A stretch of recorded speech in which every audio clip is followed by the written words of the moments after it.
Merci, Monsieur le Président, Madame la Ministre, Monsieur le rapporteur, Mesdames et Messieurs les députés, mes chers collègues, nous y voilà. La France va inscrire dans sa loi le père facultatif et permettre la venue au monde d'enfants sans père. Mais qui êtes-vous pour vous permettre une telle mutilation? Est-ce à dire qu'un père est inutile? Assumez de dire qu'un père n'est pas nécessaire. Assumez de dire que vous ne devez rien à vos pères. C'est précisément cette société-là que je ne veux pas. Celle qui dit qu'elle se fait toute seule. Celle qui dit que l'autre n'est pas nécessaire. Alors pour moi, voyez-vous, il n'y a pas plus grand que l'homme. Et vous le piétinez, vous le réduisez à rien, à ses gamètes, à 1/60 millième de millimètre. Un donneur, vous appelez ça. Mais Madame la Ministre, ça c'est un homme, Madame la Ministre.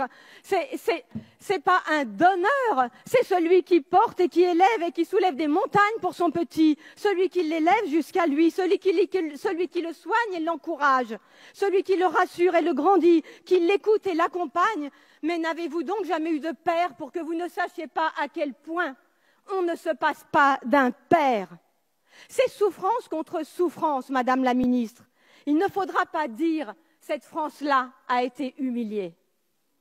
Vous avez choisi d'en apaiser une en jetant de l'acide sur l'autre. C'est souffrance contre souffrance, je vous l'assure. Bien sûr, une mère peut faire ça. Évidemment qu'une mère peut tout faire. Et alors? Faut-il donc séparer et supprimer les pères? C'est ce que vous faites, Madame la Ministre. C'est ce que vous faites, Mesdames et Messieurs les députés. Et j'espère que vous aurez conscience de la société d'élimination que vous créez. J'idéalise les pères, me dit-on. Mais n'idéalisez-vous pas les mères? 30% des maltraitances sont dues aux mères. Nous devons légiférer pour un corps social. À force de Nous devons légiférer pour un corps social. Et à force de légiférer pour des catégories, des groupes et des sous-groupes, chacun tire de son côté, c'est la loi du plus fort. Vous créez les communautarismes contre lesquels vous prétendez lutter. L'enfant est le témoin privilégié de la force de l'homme. Et lorsque l'homme devient père, cette force se transforme en service au plus petit. Lui seul peut apprendre ça à l'enfant et conjure ainsi la loi du plus fort. Et vous choisissez de faire sans eux, de ne prendre d'eux que ce qui vous intéresse, leurs gamètes, et de jeter le reste. Mais l'homme est un tout, Madame la Ministre. On ne prend pas que ses gamètes et jeter le reste. Il n'y a pas plus noble que l'homme, et seul l'homme nous montre que servir est l'acte le plus noble qu'un être humain puisse accomplir. Votre loi, Madame la Ministre, est criminelle. C'est souffrance contre souffrance. Il ne faudra pas dire cette France-là a été humiliée. Votre loi, c'est s'offrir un être humain. On ne s'offre pas un être humain, Madame la Ministre. Un être humain n'est ni un objet, ni un projet, ni une promesse de campagne. Votre loi, loin d'abolir les inégalités, votre loi les aggrave. Votre loi soulève des questions de marchandisation du vivant, d'eugénisme, de sélection, le dévoiement du sens de la médecine et la voie du design de l'enfant parfait comme nous le voulons que vous déverrouilliez. Au-delà des bornes, il n'y a plus de bornes.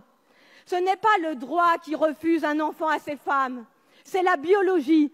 Il n'y a ni discrimination, ni inégalité, et vous le savez très bien. L'affirmer à longueur de médias, c'est mentir et manipuler l'opinion. La liberté si fièrement revendiquée n'est qu'une liberté de consommateur. Des Français accèdent au hard discount reproductif qu'il faudra reconnaître en France. Si la PMA, la congélation ovocitaire, le DPI, la recherche sur embryons, si tout cela existe, c'est aussi parce qu'elle enrichit médecins, généticiens, biologistes, patrons de start-up, juristes, avocats, banquiers en sperme et en ovules. Et vous faites semblant de ne pas le voir. Aider l'autre, voyez-vous, et vous le savez, c'est l'aider à accompagner ses limites. C'est l'aider à accepter ses limites et vivre avec. Ce n'est pas dépasser le possible humain. On ne peut décemment pas destituer la figure paternelle au motif que des nouvelles familles apparaissent. Produire des enfants sans père est une atteinte aux droits de l'enfant. Donner à des enfants des parents toujours plus vieux n'est pas un progrès social. Donner une mère seule pour famille n'est pas un progrès social. C'est antinomique avec votre plan pauvreté, antinomique avec vos politiques d'aide à la famille. Et vous le savez très bien, comme vous savez que ce qui est vrai aujourd'hui n'est pas vrai demain, comme l'amour ou l'intention. Vous savez tout cela, mais vous cédez à la société gouvernée par ses seuls désirs. Vous cédez à la société gouvernée par zéro frustration et vous cédez à cette conquête de droit à l'infini, comme si la liberté s'y trouvait, quelle leurre. Vos arguments nient le bon sens. Au nom de tous les enfants qui ont manqué de père. Je suis obligé de couper le micro. Je vous en prie. Je vous remercie. Je suis obligé de contraindre le temps de parole. Je vous en prie, s'il vous plaît, Madame Thiel. Je vous remercie.